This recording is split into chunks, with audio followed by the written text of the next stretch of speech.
পর মানুষে দুঃখ দিলে দুঃখ মনে হয় না, আরে পর মানুষে কষ্ট দিলে কষ্ট মনে হয় না।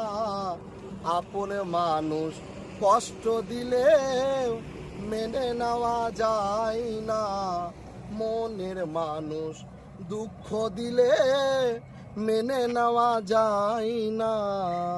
পর মানুষে কষ্ট দিলে কষ্ট মনে হয় না, মনের মানুষ দুঃখ দিলে দুঃখ মনে হয় না। আপন মানুষ কষ্ট দিলে মেনে নেওয়া যায় না, মনের মানুষ দুঃখ দিলে মেনে নেওয়া যায় না। সবার একজন মনে